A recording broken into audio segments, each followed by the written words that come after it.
Ya, banyaknya jumlah pilihan di Pulau Jawa menjadikan wilayah Jawa sebagai prioritas pemenangan para calon presiden di Pilpres 2024 nanti. Sebenarnya ada aturan yang mengharuskan kemenangan capres harus tersebar di minimal 20% jumlah provinsi Indonesia. Sayangnya ada syarat dan ketentuan yang berlaku. Simak penjelasan dari pakar hukum tata negara Margarito Kamis dan juga pengamat pemilu Titi Anggraini. Secara hukum ya, Oke.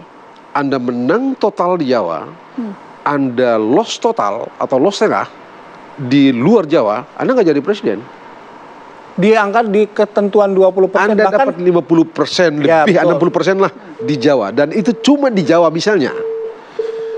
Anda nggak bisa jadi presiden. Oke.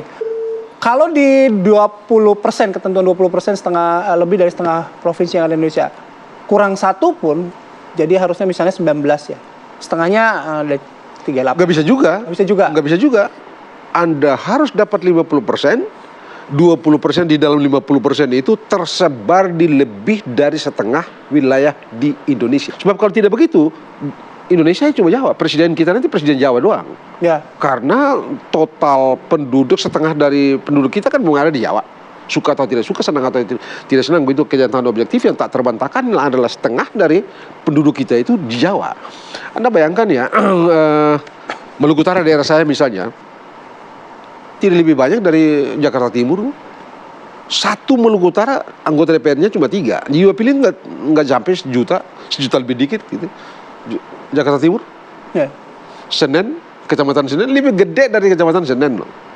Nah, Anda bayangkan kalau tidak ada ketentuan yang 20% di lebih dari setengah provinsi di Indonesia, wilayah Indonesia itu, maka kami yang di daerah Ambon, ya Ternate, Ambon, Gorontalo, Kendari segala macam, kita bukan Indonesia.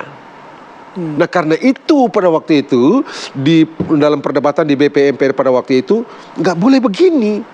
Di mana kesatuan negara kesatuan kita? Di mana keadilan politik? Di mana keadilan politik kita? Di mana kesatuan administrasi kita? Nah, supaya kesatuan politik, kesatuan wilayah itu terkonsolidir, maka dibuatlah ketentuan itu. Nah, sayangnya sejak 2014 kan capres kita hanya ada 2. Nah, oleh karena itu kemudian ada juga uji materi ke Mahkamah Konstitusi yang melahirkan putusan nomor 50 tahun 2014 dan putusan terakhir nomor 39 tahun 2019 yang mengecualikan syarat sebaran itu. Kalau pasangan calonnya hanya ada 2. Jadi kalau pasangan calonnya hanya ada 2, kata MK, langsung saja siapapun yang dapat 50% plus 1, maka dia akan jadi pemenang. Nah, diversifikasi atau keberagaman yang diharapkan itu jadi kan tidak ada maknanya gitu ya. Makanya kalau saya memandang bahwa syarat sebaran 20% itu memang dimaksudkan calon presidennya banyak, alias tidak ada ambang batas pencalonan presiden. Semua partai politik peserta pemilu kalau dia secara bebas menghendaki untuk mencalonkan presiden, kecuali kalau dia bergabung ya, itu boleh mencalonkan presiden begitu.